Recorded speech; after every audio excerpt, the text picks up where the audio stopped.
तीन जादुई माखन के घड़े। एक गांव था जिस गांव में गोपी, रामू और मीरा नाम के तीन दोस्त रहते थे। वे तीनों एक साथ स्कूल जाया करते थे और एक साथ खेला करते थे।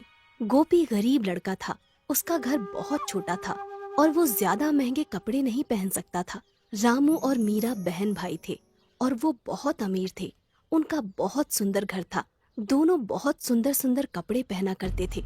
रामू हमेशा अपनी चीजें दिखाकर गोपी को चिढ़ाया करता था, पर मीरा बहुत ही अच्छी लड़की थी। वो गोपी के लिए कभी कभी रामू के ऊपर गुस्सा हो जाती थी। गोपी की माँ शालिनी बहुत ही पूजा पाठ किया करती थी और पूजा करने के बाद पूजा के प्रसाद का एक लड्डू गोपी को जरूर दिया करती थी। एक दिन रामू, गोपी और मीरा तीनों पहाड़ी के पास खेल रहे थे। वो तीनों अक्सर वहाँ खेलने जाया करते थे।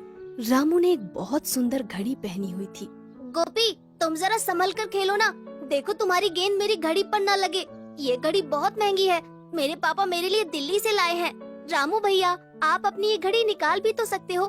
खेलते समय अगर उस पर गलती से गेंद लग गई तो? बेचारा गोपी दोनों की बातें चुपचाप खड़े होकर सुन रहा था। वो कुछ नहीं बोला। क्या हुआ गोपी? चलो तुम गेंद को मेरी तरफ फेंको। गोपी कुछ उदास हो गया था। वो बोला, मीरा, मुझे अब खेलने का मन नहीं है। कल खेलेंगे। हम घर चलते हैं।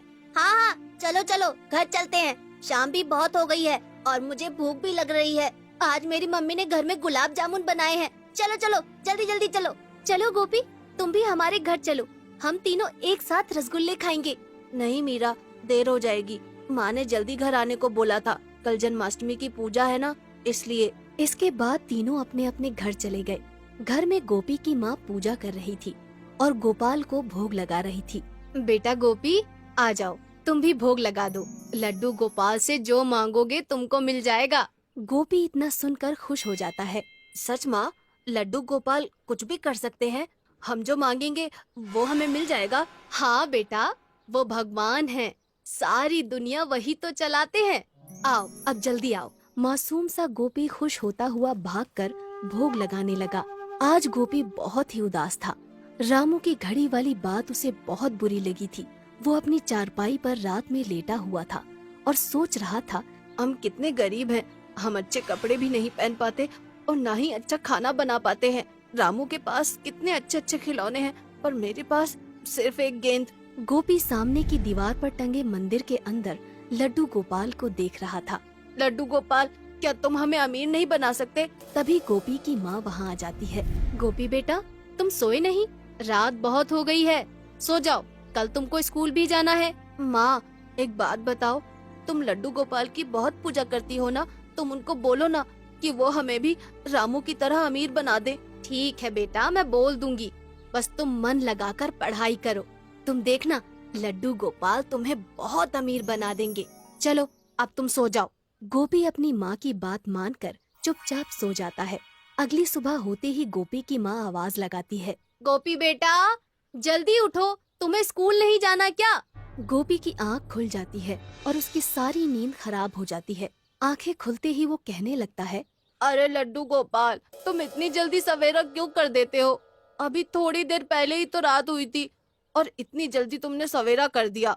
गोपी ने दीवार पर लगी लड्डू गोपाल की तस्वीर को मासूमियत से देखा और नहाने चला गया। आज जन्माष्टमी है, आज स्कूल नहीं जाना है माँ। गोपी की माँ हंसने लगती है। बेटा, यही एक अच्छा तरीका है तुम्हें जगाने का। गोपी की माँ ने छोटी छोटी 3 मिट्टी की मटकियों में मक्खन भरकर एक प्लेट में सजाकर वो प्लेट गोपी को दे दी। बेटा गोपी, ये तीनों मटकियाँ मंदिर के पास एक रस्सी से बांध दो। गोपी ने पूछा कि इन मटकियों में क्या है। इन मटकियों में मक्खन है और हम आज लड्डू गोपाल को माखन का भोग लगाएंगे। कहते हैं मंदिर में मक्खन की मटकियाँ रखने पर रात को कृष्ण कन्हैया स्वयं आ जाते हैं और माखन खा लेते हैं, और जिसका माखन उन्हें पसंद आ जाता है उसकी सारी मनोकामनाएं पूरी हो जाती हैं। गोपी को ये बात बहुत अच्छी लगती है और वो छुपकर रसोई में जाता है और एक मुट्ठी शक्कर अपनी जेब में भर लेता है। घर के आंगन वाले मंदिर में पहुंचते ही गोपी अपनी जेब से शक्कर बाहर निकालता है। लड्डू गोपाल, मैं आपको ज्यादा मीठा माखन खिलाऊंगा, लेकिन आप बदले में मुझे अमीर बना देना। इसके बाद गोपी थोड़ी थोड़ी शक्कर तीनों मटकियों में डाल देता है और मटकियों को रस्सी से मंदिर के आंगन में लटका देता है। माँ, मैं खेलने जा रहा हूँ। मैंने मंदिर में माखन की मटकियाँ रख दी है। बेटा, शाम को जल्दी आ जाना, आज जन्माष्टमी पूजा है। गोपी अपनी गेंद को लेकर टहलता हुआ पहाड़ों के पास उसी नदी के पास चला जाता है जहाँ वो अक्सर अपने दोस्त रामू और मीरा के साथ आता था। वहाँ जाकर गोपी की नजर एक फूलों वाले पेड़ पर पड़ती है। गोपी सोचता है कि ये कितना सुंदर पेड़ है, चलो इसके नीचे ही बैठ जाता हूँ। गोपी वहाँ बैठकर अपनी गेंद को उछाल उछाल कर खेलने लगता है कि तभी उसकी गेंद उसके हाथों से छूटकर नदी में जा गिरती है और गोपी को तैरना नहीं आता था, इसलिए वो मायूस होकर वापस लौट आता है। रात को गोपी और उसकी मम्मी पापा साथ मिलकर लड्डू गोपाल की पूजा करते हैं और जन्माष्टमी का भोग लगाकर सो जाते हैं। अगले दिन गोपी जब मंदिर के आंगन में जाता है तो तीनों मटकियों के नीचे बहुत सारा मक्खन डला हुआ था। माँ, ये मटकियों से माखन किसने निकाला है? देखो कितना सारा माखन नीचे गिरा दिया है। बेटा, अभी मंदिर के आंगन में तो कोई नहीं गया, जरा मटकियाँ खोल कर देखना। गोपी शरारत करते हुए तीनों मटकियों को फोड़ देता है। मटकियाँ फूटते ही उसकी आंखें फटी की फटी रह जाती हैं। तीनों मटकियों से हीरे और चांदी के सिक्के और नोटों की गड्डियाँ नीचे गिर रही थी। माँ, ओ माँ, जल्दी आओ, देखो इन मटकियों में कितना सारा खजाना भरा है। गोपी की माँ तुरंत वहाँ आ जाती है। हे भगवान, इतना सारा खजाना! लगता है लड्डू गोपाल ने हमारी प्रार्थना सुन ली है। गोपी और उसकी माँ बहुत खुश थे। अब वो भी बहुत अमीर हो चुके थे।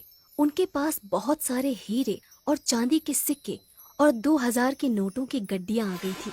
उन्होंने अपना बहुत सुंदर घर बनवा लिया था और सुंदर सुंदर कपड़े भी खरीद लिए थे। गांव के लोग समझ रहे थे कि गोपी के पापा बाहर से बहुत सारा धन कमा कर लाए हैं। अब गोपी अपने दोस्त रामू से भी ज्यादा अमीर हो गया था। अब गोपी बहुत खुश था। कुछ दिनों बाद रामू और मीरा गोपी के घर खेलने आते हैं। दोनों भाई बहन गोपी का घर देखकर दंग रह जाते हैं। इतना सुंदर घर उन्होंने कभी नहीं देखा था। रंग बिरंगी सुंदर सुंदर पर्दे और सुंदर सुंदर खिलौने और बहुत बड़ा प्यारा सा बागीचा। वहाँ बागीचे में बहुत सुंदर झूला भी था। गोपी, तुम्हारे पापा बाहर से बहुत सारा धन कमा कर लाए हैं। अब तुम भी बहुत अमीर बन गए हो। हाँ रामू भैया, आप हमेशा गोपी को नीचा दिखाया करते थे। आज गोपी हमसे भी ज्यादा अमीर हो गया है और उसमें जरा भी घमंड नहीं है। उसने हमें अपने घर बुलाकर इतना अच्छा नाश्ता करवाया है। तुम सच कह रही हो मीरा, गोपी बहुत ही अच्छा लड़का है। मैंने उसके साथ अच्छा नहीं किया, उसकी बात बात पर बेइज्जती की और अपने चीजों का घमंड दिखाया। तुम भी क्या बातें लेकर बैठ जाते हो? जो हुआ उसे भूल जाओ। हम तीनों दोस्त हैं और दोस्ती के बीच में ऊंचा नीचा नहीं होता। तो बच्चों, इस कहानी से यही समझ में आया कि हमें अपना विश्वास कभी नहीं खोना चाहिए। भगवान हमेशा हमारे साथ होते हैं।